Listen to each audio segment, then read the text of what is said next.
আসসালামু আলাইকুম। আজকে কিছু কেকসিকেল বানাবো, তো ভাবলাম শেয়ার করি।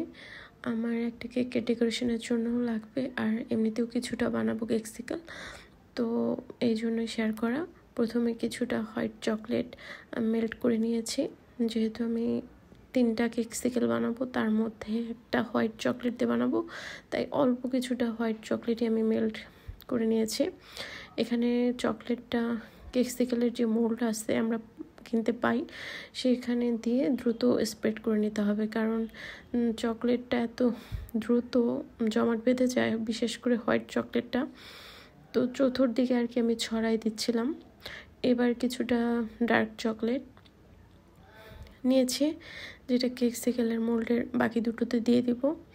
সেটাও একই প্রসেসে চতুর্দিকে ছড়াই নিব।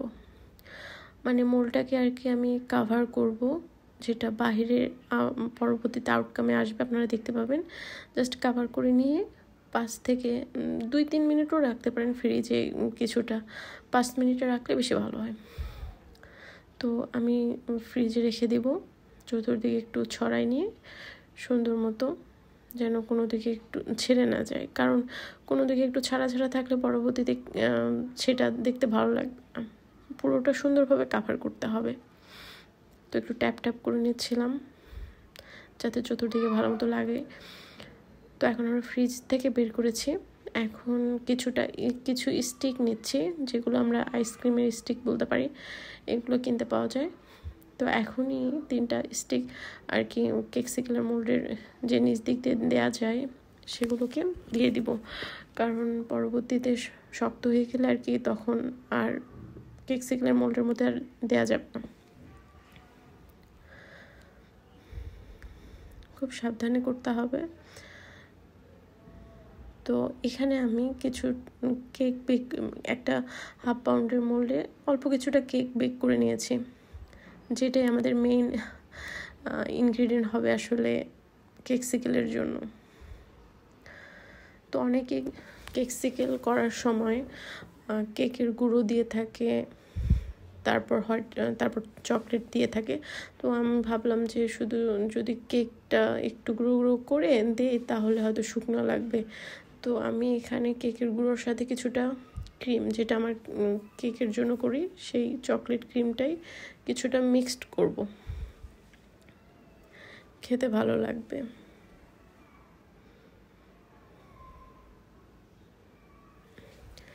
খুব ভালো মতো আর কি মিক্সড করে নিয়ে আমরা কেকসিকেলের যে মোল্ডটা আছে সেখানে ভরবো।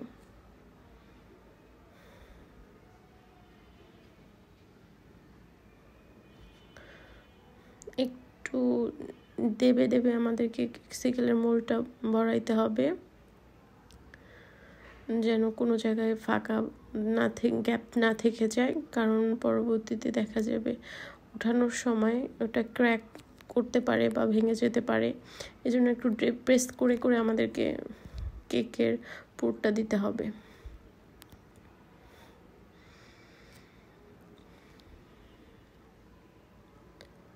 এটা খুবই সহজ, আপনারা একবার দেখলেই হয়তো আপনার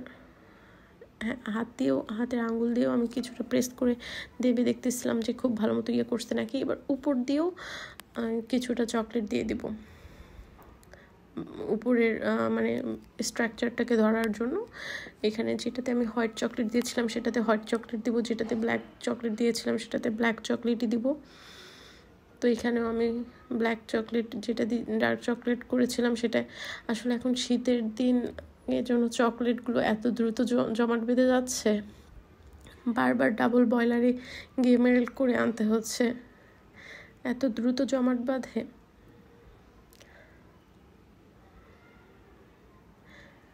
এখন শীতের দিন আসলে কেকের কাজ করতে গেলেও দেখা যায় ক্রিম এত দ্রুত স্টিফ হয়ে যায় আর বারবার ড্রাই হয়ে যায়।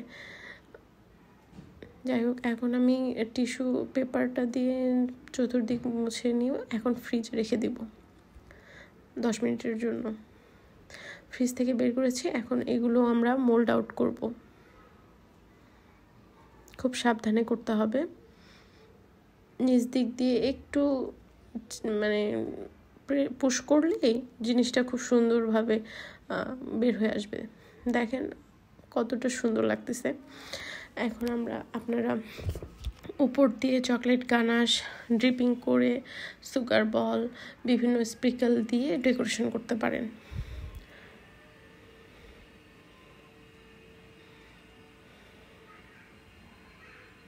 আপনাদের পছন্দ মতো ডেকোরেশন করবেন। আমি এখানে খুবই সিম্পল ডেকোরেশন করেছিলাম।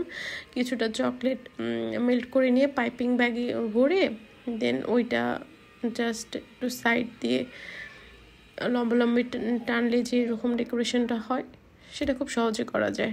তো এই যে দেখতে পাচ্ছেন কত সুন্দর হয়েছে, আউটকামটা আসলেই খুব সুন্দর আসছে। তো এগুলোতে কিছুটা ডেকোরেশন আমি করে রেখেছিলাম, এখন হোয়াইট চকলেটটাতে করব। পাইপিং ব্যাগে আসলে জাস্ট আমি চকলেট মেল্ট করে নিয়ে পাইপিং ব্যাগে ভরছিলাম, তো সেটাই এখন এগুলোর উপরে দিয়ে দিচ্ছি। এই যে চকলেটগুলো দিলেন এগুলোর উপরেই জাস্ট কিছুটা সুগার বল দিয়ে ডেকোরেশন করতে পারেন। তো এই যে আমি কেকটাতে আসলে দুইটা কেকসিকেল দিয়ে দেখছিলাম কোনটা আসলে ভালো যাচ্ছে। তো পরবর্তীতে ভাবলাম ব্ল্যাকটাই বেশি ভালো লাগছে, তো এইটাই রেখেছিলাম ডেকোরেশনের জন্য। তো কেমন লাগছে জানাবেন আপনারা, আর কেকসিকেলগুলো কেমন হয়েছে সেটাও জানাবেন ভালো লাগলে। ধন্যবাদ সবাইকে।